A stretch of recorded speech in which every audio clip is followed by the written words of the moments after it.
부자아빠 청홀림입니다.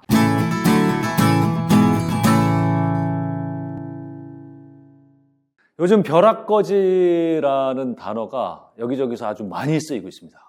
우리 20대, 30대 친구분들, 젊은 분들 이런 단어 많이 접해보셨을 텐데 지금 신문의 기사도 제가 하나 가져온 거예요. 부동산 벼락거지 억울함에 가상화폐 투자 자금 절반 잃고 손실.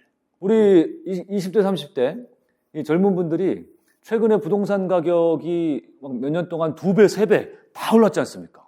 그래서 내가 앞으로 열심히 일을 해도 집을 사기가 굉장히 어려워졌다는 걸 알게 된 거죠. 그래서 이 벼락거지라는 신조어도 생각난 거고, 그러니 쫓기는 겁니다. 쫓겨서 지금 어떻게 부동산을 어떻게 하긴 너무 어려워. 자금이 많지 않고. 그러니 어떻게든 따라가 보려고 막 알다 보니 이런 가상화폐, 뭐 주식, 단타 이런 거를 기웃기웃거리게 되는 거죠. 근데 사실 이런 식으로 제대로 고된 공부를 하지 않고 쫓겨서 하는 투자는요, 결과가 거의 뻔합니다. 부동산 투자든 주식 투자든 뭐 이런 가상화폐든 다 비슷합니다. 쫓겨서 하는 투자의 결과는 안 될 확률이 매우 높다. 요즘 우리 젊은 분들이 저런 벼락거지라는 용어를 쓰면서 절망에 빠지는 그 심정을 10분 이해합니다. 그만큼 최근에 뭐 부동산 가격, 뭐 주식 가격, 물가 이런 것들이 정말 많이 올랐어요. 그런 것들이 엄청 많이 오른 반면에 월급이 오른 수준은 굉장히 미미하고 그러다 보니 격차가 정말 많이 벌어졌습니다. 근데 이제 이런 현상은 쉽게 일어나는 건 아니고요. 어떤 자산 가격이란 게 원래 이렇게 꾸준하게 잠복해 있다가 뭐 시중에 돈이 많이 풀리거나 유동성이 막 늘어나거나 어떤 이유에 의해서 그러면 일시적으로 이렇게 자산 가격은 확 오르고 합니다. 이게 자산이 갖고 있는 속성인데 이런 걸 처음 경험해 보시는 우리 젊은 세대분들은 굉장히 당황을 할 수밖에 없죠. 이러다 보니까 이렇게 쫓겨서 투자하다가 오히려 더 큰 손해를 보는 경우도 생기고, 그리고 또 요즘에 어떤 분들이 언론에 많이 나오냐 하면 이런 겁니다. 내가 아무리 계산해봤자 지금 갖고 있는 월급으로는 뭐 오랫동안 일해봤자 집 한 채 사기가 너무 어렵다. 결론 딱 내고 집 한 채 사지 못하는 이놈의 세상, 내가 열심히 살 필요 없다. 지금 현재를 오히려 즐기자 하면서 여기 보세요. 집 포기하고 1억 아우디 샀다. 월 수입이 300만 원인데요. 20대의 월 수입 300이면은 적은 거는 아니지 않습니까? 그죠? 그런데 300만 원을 월급 받아서 제가 이 기사를 읽어보니까 차를 이제 할부로 산 거죠. 그 차 할부금하고 차 유지비로 220만 원을 쓰는 거예요. 한 달에 300만 원 중에. 그리고 나머지 80만 원 갖고도 오피스텔 월세 내고 이렇게 하면 한 푼도 저축하지 못하고 카드로 돌려막기를 해야 되는 이런 인생을 지금 선택했다라는 겁니다. 이걸 보면서 그냥 막상 보기에는 뭐 한심하다, 미래가 없지 않냐, 뭐 이제 이렇게 얘기할 수 있지만 또 이분은 얼마나 또 굉장히 속 마음으로는 불안하겠습니까? 본인도 불안하지만 이분이 이제 이걸 선택한 거예요. 이렇게 내 집 한 채 사기 어려운 세상에 두려우니까 이 두려움을 없애기 위한 방법으로 이분은 뭔가 지금 현재를 즐기는 이런 방식을 선택을 한 거죠. 옳은 선택이라고는 생각하지 않습니다만 굉장히 씁쓸한 현실입니다. 지금 이렇게 집값이 너무 많이 오르고 이런 시기면은 어떠한 사람이라도 아직까지 내 집 마련하지 못하고 아직 좀 월급이 적고 뭐 이제 사회생활을 시작해야 되고 하는 분들은 어떤 식으로든 이런 불안과 두려움에 쫓길 수밖에 없습니다.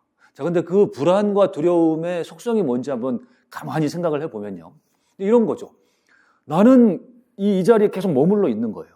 그런데 사람들은 또는 집값은 이런 중요한 것들은 계속 나는 머물러 있는데 저 앞으로 계속 도망가고 있는 거죠. 그러니 나는 그 자리에 있는데 상대적인 어떤 뭐 뒤처짐, 상대적인 빈곤감, 이게 우리를 그토록 두려움에 떨게 만드는 겁니다. 그래서 이런 잘못된 선택을 하게 하고 쫓겨서 하는 잘못된 투자로 더 쪽박을 차게 하고 요즘에 이런 좀 암울한 그런 이야기들이 많이 나오고 있습니다.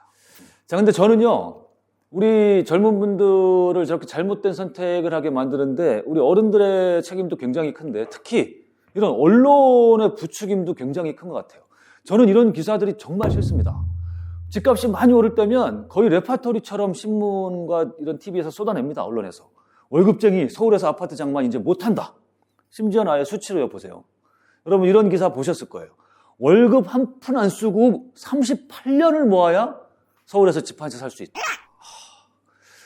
여러분 어떻습니까? 이 기사가 사실인지 아닌지를 떠나서요.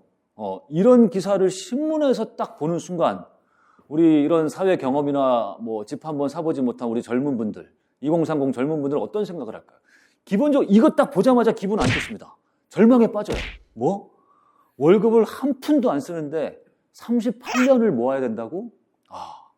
이러면서 딱 생각나는 거 세 글자. 이생망. 이번 생엔 망했구나. 이러면서 아까 그분처럼 어떤 욜로의 삶을, 잘못된 욜로의 삶을 선택하든지 쫓기는 투자를 해서 또 망하든지 이렇게 우리 젊은이들이 많이 되는 거죠.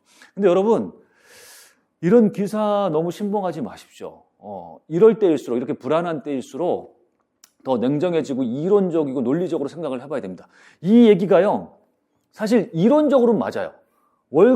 이 월급, 여기서 얘기하는 건 월급 300만 원 정도를 얘기한 건데요. 월급 300만 원을 38년 동안 안 쓰고 모아야 대략 한 10억 정도 모을 수 있는 거거든요.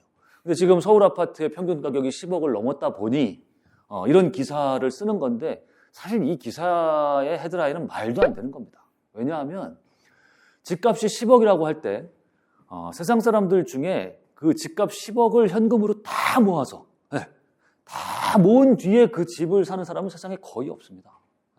저는 뭐 여러분 아시다시피 부동산 투자도 해보고 임대업도 지금 하고 있고 해서 뭐 많은 집을 사본 경험을 갖고 있는 사람입니다만, 그런 저 역시도 집값을 다 모아서 집을 산 적은 단 한 번도 없어요.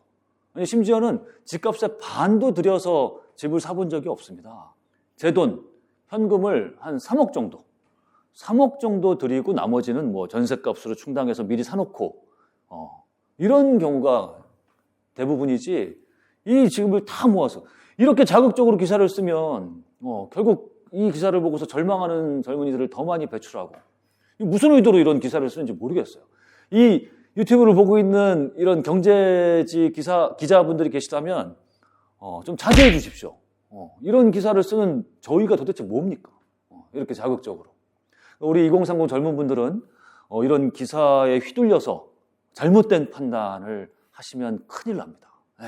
옛날에요, 제가 어렸을 때 몇십 년 전에 이 광고가 굉장히 유행을 했어요. 이게 금성사, 지금의 LG전자죠. 순간의 선택이 10년을 좌우합니다. 지금 금성사 거를 살 것이냐, 삼성을 살 것이냐, TV를 그 선택에 따라서 10년을 좌우한다. 이 광고가 과거에 굉장히 유행했습니다. 이 광고로 금성이 거의 TV 시장을 제패했던 걸로 저는 기억하거든요. 지금 이거랑 똑같아요. 지금처럼 우리 사회적으로 불안하고 빈부의 격차가 이렇게 심해지고 절망하는 사람들이 많이 늘어나고 이런 시기야말로 어떠한 선택을 하느냐. 선택을 할 수 있는 방법이 몇 가지가 있는데요. 크게 어떠한 선택을 하느냐에 따라서 여러분의 10년, 20년, 30년이 그대로 갈려진다. 그러니 지금이야말로 어떤 선택을 하느냐가 정말 중요하다. 여러분은 지금 어떤 선택을 하고 계십니까? 아니면 앞으로 어떤 선택을 하십니까? 이렇게 집값이 많이 오른 세상, 나 몇십 년 일해봤자 집 한 채 못 사니 나도 그냥 현재를 흥청망청 즐기련다. 미래가 없는 삶을 살련다. 좀 전에 기사처럼 그런 선택을 하시겠습니까? 아니면 지금이라도 저 자산 상승 대열에 저 열차의 뒷공문이라도 쫓아야겠어 하고서 쫓겨서 잘못된 투자를 하는 선택을 하시겠습니까? 아니면 집값은 저렇게 많이 오르고 해서 굉장히 힘들다. 하지만 옛날에도 그렇고 지금도 그렇고 앞으로도 그렇고 얼마든지 가진 거 없이 시작해도 자수성가해서 부자가 될 수 있는, 성공할 수 있는 길은 어디에든 있을 거야. 나는 지금 내가 있는 위치에서 그 방법, 그 길을 찾으려고 노력할 거야. 정상적인 방법, 제대로 된 방법, 나에게 맞는 방법을 나는 찾아서 나는 부자가 될 거야. 성공할 거야. 어떤 쪽의 길을 선택을 하시겠습니까? 거기에 따라서 우리의 미래가 달려있다.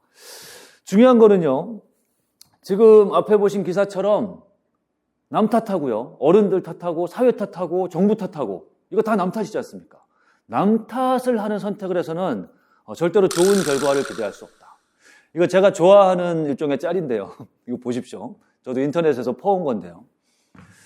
남 탓 캡슐, 이거 복용하면 효과가 대단한 겁니다. 이 남 탓 캡슐을 복용하는 순간 당신은 어떤 상황이든 선량한 피해자로 대변시. 나는 잘못 없다 이거야. 나는 잘못 없다. 이 효능 효과 여기 보시죠. 되게 재밌습니다. 이 남 탓을 하면 심리적인 안정을 찾고요.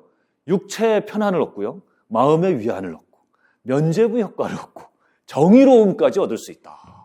이런 이 사람들이 다 남 탓. 이게 내가 이렇게 가난하게 살고 내가 뒤처지는 것은 나의 탓은 아니다. 그런데 이 남 탓 캡슐에 부작용이 있습니다. 밑에 보세요. 인생 대실패. 여러분 언제까지 남 탓하고 사회 탓하고 정부 탓하고 이 시스템 탓하고 하면서 인생을 실패의 길로 몰아가시렵니까? 그런 선택을 해서는 절대 안 되겠다. 지금 이 순간에도요. 그렇게 남 탓하고 뭐 이생망이다, 뭐 욜로다 이런 선택을 하는 사람들이 있는가 하면 지금 이 순간에도 내 인생의 주인은 나야.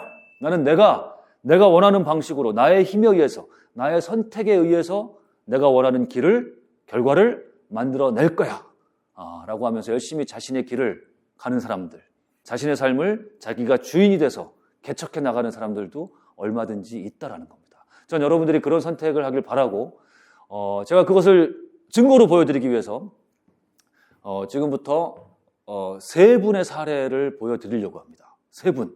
좋은 선택을 한 우리 젊은 분들. 아주 대단한 분들도 아니고요. 우리 주변에서 흔히 볼 수 있는 분들이에요. 그리고 다 제 지인분들입니다.